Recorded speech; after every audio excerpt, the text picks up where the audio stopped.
কিছু হয়েছে? এই যে তোমার কি কিছু হয়েছে? অফিসে একটু ঝামেলা হয়েছে। কি নিয়ে? ব্যাংকের ম্যানেজারের সঙ্গে যেটা হয় সেটা তো স্বাভাবিক। এই যুগে অসৎ হলে ভালো, আর সৎ হলে কপাল খুবই খারাপ।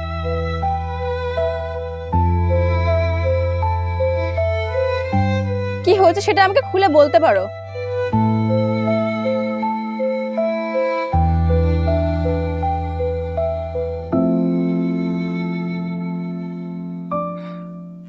আজকে ব্যাংকে লোকাল কিছু গুন্ডা এসেছিল অসৎভাবে কিছু লোন নেওয়ার জন্য। কিছু পার্সেন্টেজও দিতে চেয়েছিল, কিন্তু আমি মানা করায় আমাকে জানে মেরে ফেলার হুমকি দেয়, জানো?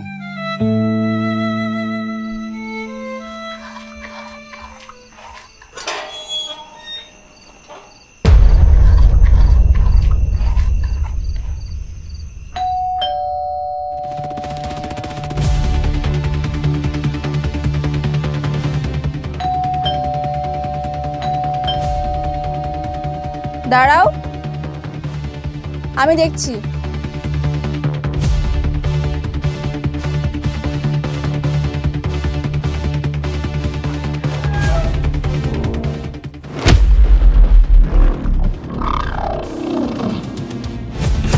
তুমি? প্লিজ প্লিজ এভাবে আমাকে তাড়িয়ে দিও না।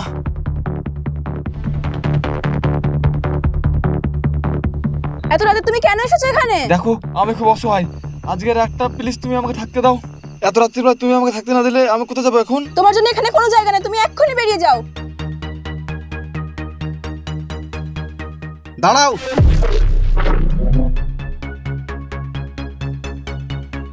একটু দাঁড়াও। তৃষা, এটা কোন ধরনের আচরণ বলো তো? একটা মানুষ বিপদে পড়েছে আর তুমি তাকে এই রাত্রে এভাবে তাড়িয়ে দিচ্ছ?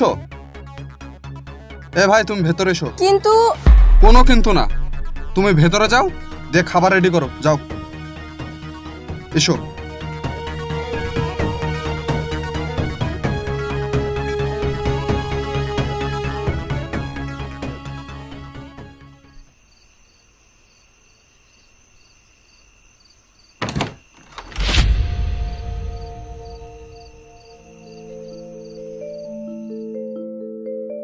এই নাও, এই জামাটা পরো, দিয়ে ফ্রেশ হয়ে নিচে এসো, একসঙ্গে ডিনার করব। Thank you. ইটস ওকে,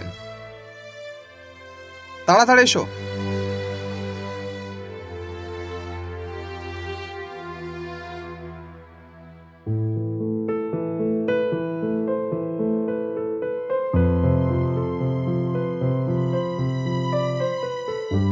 আরে দাঁড়িয়ে গেলা কেন? এসো, ভয় নাই, বসো।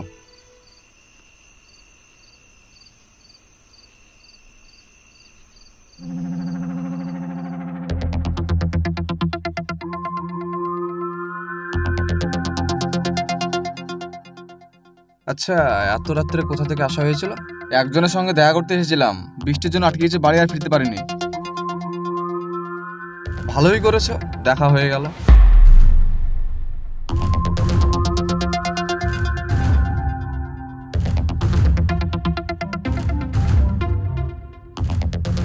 তাহলে এখন কি কাজকর্ম করো? তেমন কিছু না, বেকার। আপনাদের মতন ভাগ্য হতে পারে আমাদের?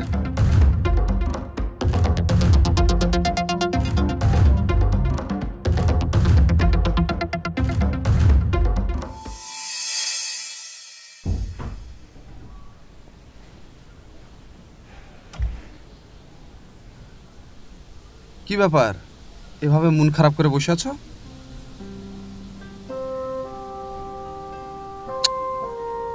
আরে শামীম তোমার এক্স বয়ফ্রেন্ড, হয়তো কি হয়েছে তাই বলে কি তুমি তার সঙ্গে এভাবে খারাপ ব্যবহার করবা বলো তো? এই রাত্রে ছেলেটা কোথায় যাবে? বিপদে পড়েছে বলেই তো এসেছে, তাই না? শোনো, এই ব্যাপারে না আমি আর একটাও কথা বলতে চাই না। শুধু এটাই বলবো, তুমি যেটা করলে না সেটা ভালো করলে না।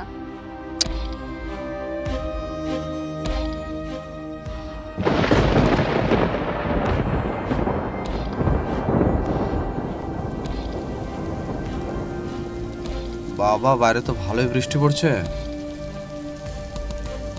ঠিক আছে, তুমি ঘুমাও, আমি সকালে দেখছি বিষয়টা।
কোথায় গেছিলে? তুমি কোথায় গিয়েছিলে? ঘুম থেকে উঠে তো তোমাকে দেখতে পেলাম না আমি। কোথায় আবার যাবো, ওয়াশরুমে গেছিলাম। আচ্ছা, আমি তো ভাবলাম তুমি সারা জীবনকার মতন চলে গিয়েছো। মানে? শামীমের ঘরে গিয়েছিলাম, শামীম নাই, চলে গেছে। আমি জানতাম ও এমন অকৃতজ্ঞ, নাহলে যাওয়ার সময় ঠিকই একবার বলে যেত। চুপ, একদম চুপ। এই নাটক না আমার সামনে তুমি করবে না। হ্যাঁ, এই তোমাকে আমি কি সুখ দিতে পারিনি বলো তো? আশ্চর্য ব্যাপার তো, তুমি কি জাতা কথা বলছো? এই তোমার 3 দিন হলো পিরিয়ডস হওয়া, আর তার রক্ত শামীমের বিছানায় জ্যান্ত প্রমাণ দিচ্ছে। তুমি কি বলবা? Stop this nonsense. তোমার মেন্টালিটি এতটা খারাপ আমার ভাবতেও ঘৃণা লাগছে। আচ্ছা, চোর এবার ঘুরিয়ে আমাকেই চোর বলছে? বাহ বাহ বাহ, ভেরি গুড। তোমার সাথে না আমার এক মুহূর্ত থাকতে এখানে ঘৃণা লাগছে। জানি তো, নাগর তোমায় ডাক দিয়েছে, যেতে তো তোমাকে হবেই। যাও যাও, আমার বাড়িতে অপবিত্র আত্মার কোনো জায়গা নাই। বাড়াও আমার বাড়ি থেকে।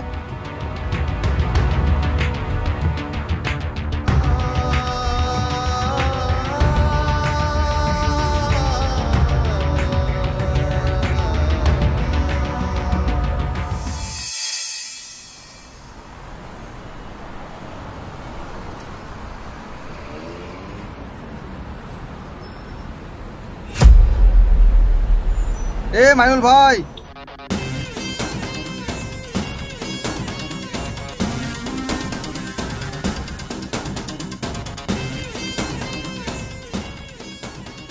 রেগে আছো নাকি? উত্তর দিচ্ছ না? তোমার ওপর রাগের কোনো কারণ আছে কি আমার? আরে আসলে সেদিন না বলে চলে এসেছিলাম তো। সেদিন আমার পায়ে গুলি লেগেছিল, খুবই ব্যথা করছিল, তাই না বলে চলে এসেছি। মানে? আসলে আমি আর্মসের ব্যবসা করতাম। সেদিন আমার বিপরীত গ্যাংয়ের দলের লোকেরা আমাকে মেরে ফেলার চেষ্টা করে। কোনো রকমে তাদের হাত থেকে আমি পালিয়ে আসি। তারা আমার পেছন পেছন তাড়া করে, আমাকে ধরতে না পেরে গুলি করে। গুলিটা আমার পায়ে লেগেছিল। নিজেকে বাঁচানোর জন্য তোমাদের বাড়িতে আশ্রয়ের জন্য গিয়েছিলাম। আমার ভেতরকার গেঞ্জি খুলে আমি শক্ত করে পাটা বেঁধে রেখেছিলাম, তোমরা বুঝতে পারোনি। তোমার পায়ে রক্ত ছিল? হ্যাঁ। তার মানে তিশা তোমার রুমে যায়নি? হ্যাঁ, এসেছিল।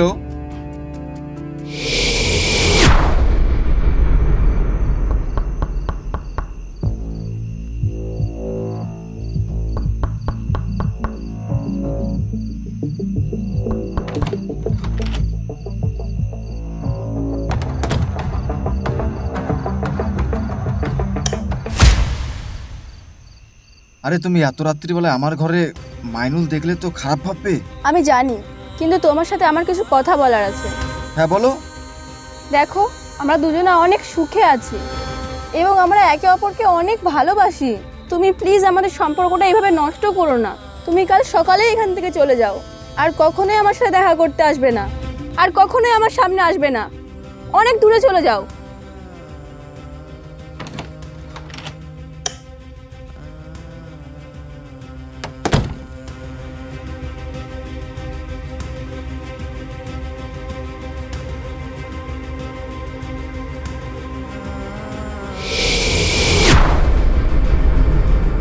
ব্যথার কথা না বললে সূর্য উঠতে তোমাদেরকে না বলে চলে আসি।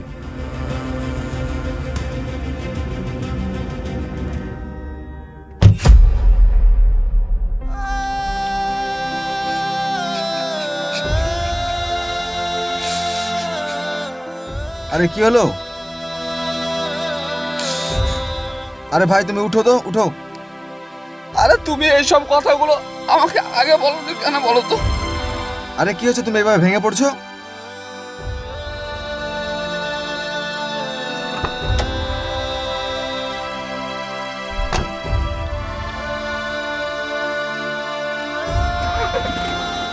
Thank you.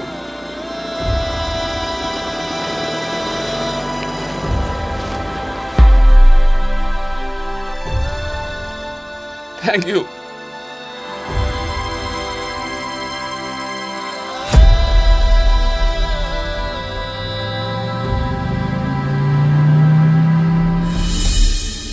ভালোবাসা সম্পর্কের প্রধান অস্ত্র। স্বামী স্ত্রীর মধ্যে বিশ্বাস থাকাটাই জরুরি। বিশ্বাস দুর্বল হলে সন্দেহের জন্ম হয়। আমাদের সমাজে এই অবিশ্বাসের জন্য ডিভোর্স বেড়েই গেছে। তাই আপনাদের বলছি, দাম্পত্য জীবনে ভালোবাসা ও বিশ্বাস দুটোই রাখুন এবং সুখে থাকুন। সো ভালো থাকবেন, সুস্থ থাকবেন। দেখা হচ্ছে আপনাদের সঙ্গে আবার নেক্সট ভিডিও।